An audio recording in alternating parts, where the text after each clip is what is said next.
नमस्कार. आज परत एकदा आपण आलेलो आहोत माझ्या खजुराच्या बागेत. आज आपण याच्यातील आंतरपीक पाहणार आहोत. आंतरपिकामध्ये मी तुम्हाला गेल्या वेळेस दाखवलं होतं की जस्ट सोयाबीन आपण पेरली होती. ही आत्ता अशी एवढ्या याच्यामध्ये आलेली आहे. याच्यामध्ये आंतरपीक म्हणून आपण कुठल्याही प्रकारचं पीक घेऊ शकतो. सोयाबीन, राजमा, कांदे, टोमॅटो, कुठलेही, फक्त ऊस वर्गीय खूप उंच जाणारे आपण घेता येत नाहीत. आणि आंतरपिकाचा आपल्या मेन पिकावरती, खजुरावरती कुठल्याही प्रकारचा परिणाम होत नाही. पाहू शकता तुम्ही याची आता बुंद्याची ग्रोथ पहा. खजूर ना हाईटनं जास्त वाढत नाही.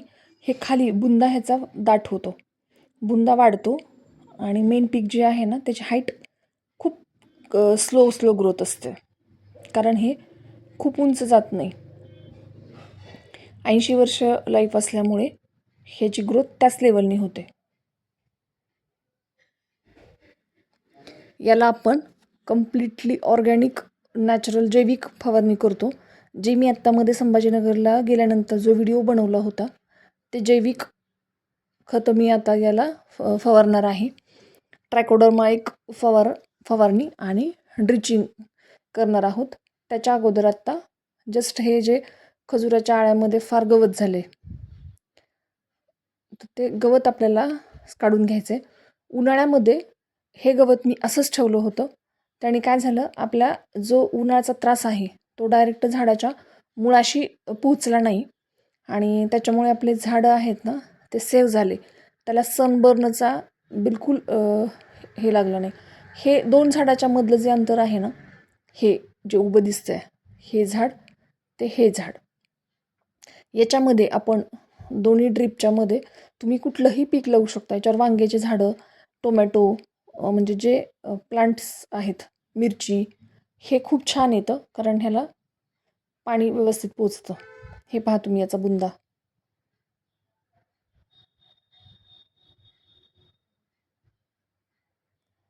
मस्त वाढ आहे याची.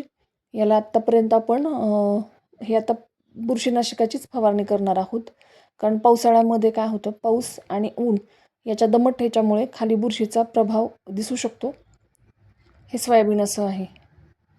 छान वाढ झाली सोयाबीनची पण आपल्या. आता जास्त पाऊस पडून गेल्यामुळे थोडंसं हिरवं वाटतंय.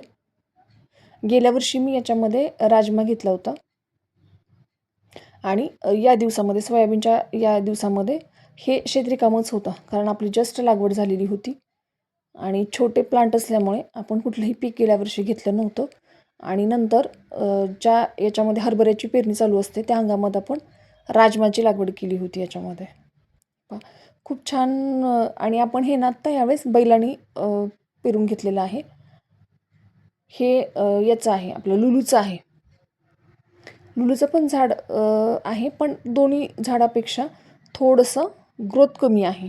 पण ह्या झाडाची टेस्ट आपण फ्रेश प्लस ड्राय दोन्ही झाडाची टेस्ट खूप फळाची टेस्ट खूप सुंदर आहे. एक्सपेन्सिव्ह फळ आहे. मागणी जास्त असल्यामुळे आपण लुलूचे पण काही प्लांट लावलेले आहेत. गेल्या वर्षी मी याच्यामध्येच 1-2-4 वांग्याचे झाडं लावले होते. खूप मोठ्या प्रमाणामध्ये वांगे सुरू झाले होते. तसेच आत्ता 1-2 मिरचीचे पण ह्याच्यामध्ये आहेत.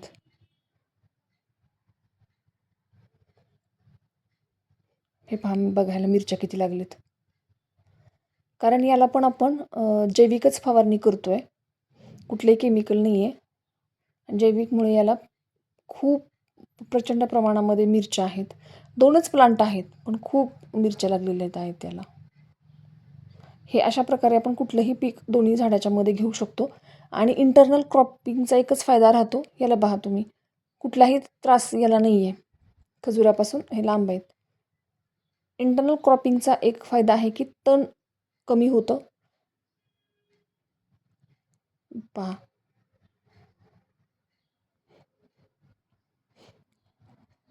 शुद्ध विदाऊट केमिकल असं आपल्याला याच्यामध्ये फळभाज्या, पालेभाज्या बऱ्याच प्रमाणामध्ये लागवड करता येतात. जे तारेचं कुंपण आहे त्याच्यावरती विविध प्रकारचे वेल पण आपल्याला चढवता येतात. दोडका, भोपळा, घोसावळे, कारले असे. पण आमच्या इथं तोडण्यासाठी कोणी नाही आहे किंवा आम्हाला जास्त करून इकडे येता येत नाही. एक 15 दिवसाला 8 दिवसाला हेलपाटा राहतो, त्याच्यामुळे हे दुसरं काही मी याच्यामध्ये लावलेलं नाही. हे पाहतं काही झाडांमध्ये बऱ्याच प्रमाणात आहे, काही झाडांमध्ये नाही आहे. पण ते खुरपणं गरजेचं आहे, कारण आपल्याला आळवणी पण करायची आहे, म्हणजे ड्रिचिंग करायचं आहे. आणि ड्रिचिंगच्या अगोदर हे तण काढणं गरजेचं आहे, कारण मग प्रॉपर बुरशीनाशकाचा प्रभाव होणार नाही. आणि नंतर आपण 15 दिवसांनी जे जैविक आणलेलं आहे त्यांच्याकडून त्याची पण एक फवारणी करणार आहोत, NPK.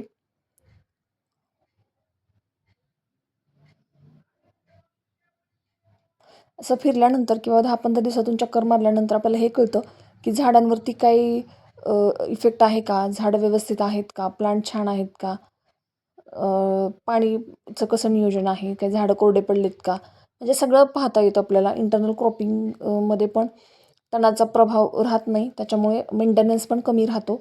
आणि आता हे शेत जर रिकामं असतं तर इथे खूप मोठ्या प्रमाणामध्ये गवत आलं असतं आणि मग ते मेंटेनन्स करणं फार जड जातं. आता हेच आळं पहा तुम्ही किती गच्च भरलेलं होतं.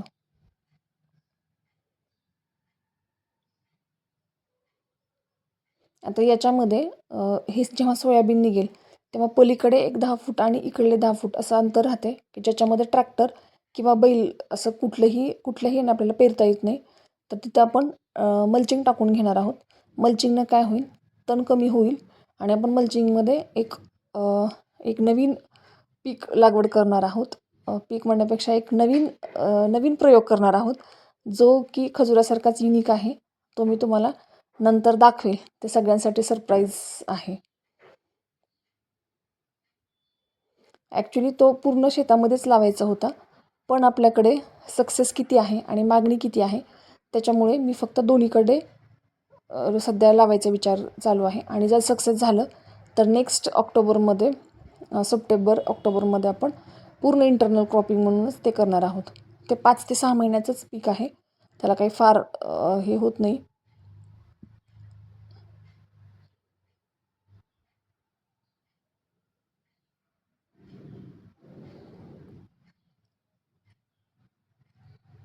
तण असेल ना तरी याला काही इफेक्ट वगैरे काही नसतो.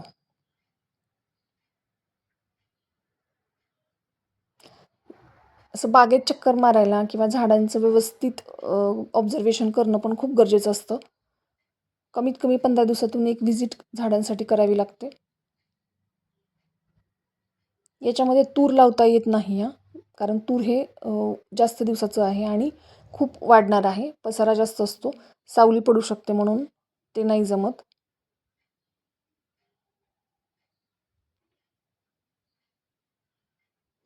झाडांच्या मध्ये काही खोडकीड आहे का, झाडांवर कुठलं काही डॅमेज आहे का, ते पण चेक करावं लागतं आपल्याला.